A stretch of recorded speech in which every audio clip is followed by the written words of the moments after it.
안녕하세요. 캐디언스 시어든 김민성입니다. 이번 시간에는 판금 환경에서 탭과 멀티 플랜지에 대해 한번 알아보도록 하겠습니다. 해당 기능을 알아보기 전에 판금 환경에 규칙이 있는데요. 그 규칙부터 우선 살펴보고 넘어가도록 하겠습니다. 판금 환경 첫 번째 규칙은 하나의 판금 문서에 다른 두께의 형상이 존재해서는 안 됩니다. 그 이유는 판금 문서는 균일한 두께의 판금으로 절국이 이루어지게 되고요. 그리고 제철소에서 생산되는 판금 코일 자체가 동일 두께를 갖기 때문입니다. 그 다음 규칙 두 번째는 하나의 판금 문서에 분리된 형상이 존재해서는 안 됩니다. 그 이유는 전개를 할 경우에 정상적인 전개가 불가능하기 때문입니다. 자, 이러한 규칙들을 토대로 이제부터 솔리드엣지 판금 기능을 알아보도록 하겠습니다. 새로 만들기에서 판금 환경을 들어오게 되면은 가장 먼저 보이는 탭 기능을 한번 써보도록 하겠습니다. 탭 기능 같은 경우에는 첫 번째 단계가 평면을 선택하는 단계이고요. 여기 보게 되면은 이제 여러 가지 평면을 선택해서 작성할 수가 있습니다. 저는 일치평면으로 해서 X, Y면을 찍을 거고요. 스케치는 사각형을 그려서 가로, 세로 100인 판금물을 만들어 보도록 하겠습니다. 이렇게 완전 구속한 상태에서 스케치는 닫아주시고요. 그러면은 세 번째 단계로 넘어오게 되는데 세 번째 단계에서는 이제 두께 값을 넣어줄 수가 있어요. 이 두께값 같은 경우에는 설계 중에도 변경 가능하고요. 그 다음 설계가 완료된 뒤에도 변경 가능하기 때문에 그 점 참고하시기 바랍니다. 저는 두께값을 1mm로 해서 플러스 방향으로 클릭을 해주도록 하겠습니다. 자, 그러고 나서 마침을 누르게 되면은 이제 탭 기능이 유지가 되게 되는데 두 번째 탭부터는 보면은 평면을 선택할 수 있는 옵션이 사라졌어요. 그 이유는 앞서 설명드린 판금 환경 규칙에서 하나의 판금물에는 여러 개의 덩어리가 존재할 수 없다라고 했잖아요. 그것 때문에 그럽니다. 그래서 여기 평면을 선택을 하고 제가 여기에다가 사각형을 더 붙여볼게요. 이렇게 스케치를 그리도록 하고요.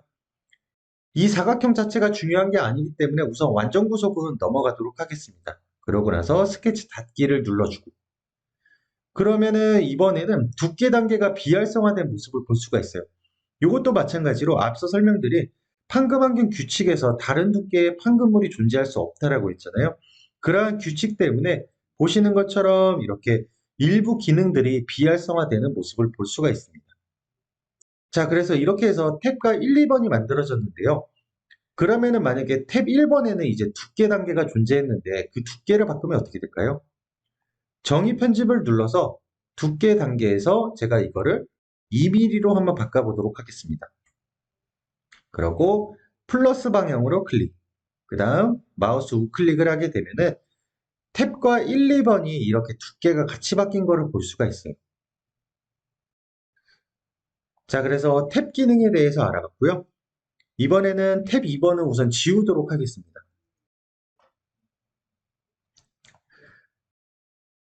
자, 이어서 알아볼 기능은 멀티플랜지인데요. 자, 멀티플랜지 같은 경우에 사용하는 방법은 우선은 절곡되는 형상이기 때문에 절곡될 위치에 모서리를 선택을 해주면 돼요. 자, 그리고 저는 지금 하나하나 선택했는데 혹시라도 일괄적으로 선택하고 싶으신 분들은 체인이라는 옵션을 통해서 일괄 선택이 가능하고요. 자, 선택이 끝나게 되면은 마우스 우클릭을 해줍니다. 그러면은 매개 변수 단계, 두 번째 단계로 넘어오게 되고요. 여기에는 많은 옵션들이 있는데 첫 번째 옵션은 폭 옵션이에요. 자, 폭 옵션 같은 경우에는 전체 폭이 있고 중심이 있습니다. 전체 폭 같은 경우에는 모서리 전체가 절곡이 되는 모습을 볼 수가 있고요. 자, 중심으로 바꾸게 되면은 보시는 것 같이 이렇게 가운데만 절곡이 되는 것을 볼 수가 있어요. 자, 이렇게 절곡된 너비 값을 좀 변경하고 싶다라고 했을 때에는 우선은 거리 값을 줘서 플랜지 영상을 생성을 합니다. 이렇게 생성을 하고 나게 되면은 여기에 보시는 것 같이 너비 값이 존재해요. 그래서 이 너비 값을 바꾸게 되면은 이렇게 플랜지 너비를 바꿔줄 수 있고요. 자, 다시 이 멀티 플랜지 정의 옵션을 한번 들어가서 추가 옵션을 또 알아보도록 하겠습니다. 아까 봤던 거는 매개 변수 단계에 있고요. 매개 변수 단계에서 이번에는 트리밍을 한번 해볼게요. 트리밍 옵션을 켠 상태에서 각도 값을 제가 45도로 한번 바꿔볼게요. 45도. 자, 그러고 나서 요 거리값 자체를 한번 지워보도록 하겠습니다. 지우게 되면은 이렇게 거리값을 다시 마우스로 움직여서 제어할 수 있게 되는데요. 보시면은 이렇게 트리밍을 사용하게 되면은 만약에 절곡 형상에 만나게 되는 순간 이렇게 일부가 잘리게 됩니다. 그리고 만약에 전체 폭으로 했을 때에도 이렇게 잘리는 형상을 만들어낼 수가 있어요. 이게 트리밍 옵션입니다. 자, 다시 매개 변수 단계로 가서요. 각도 값은 90도로 주도록 하고요. 트리밍 값은 다시 원래대로 비활성화 시켜 놓도록 하겠습니다.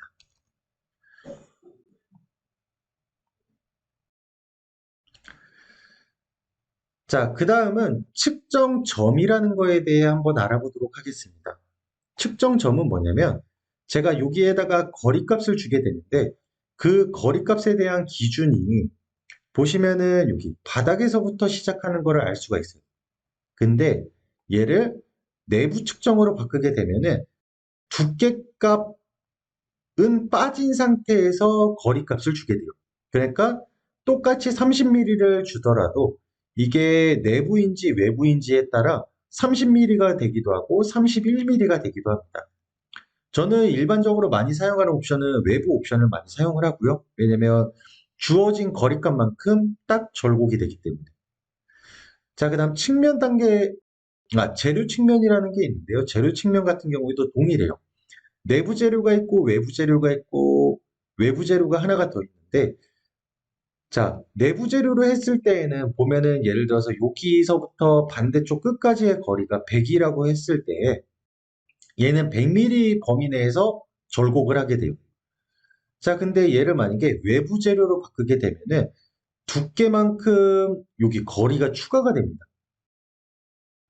자, 이렇게 되면은 총 거리값이 몇이 되냐면 총 거리값은 이쪽에 1mm가 추가되고요.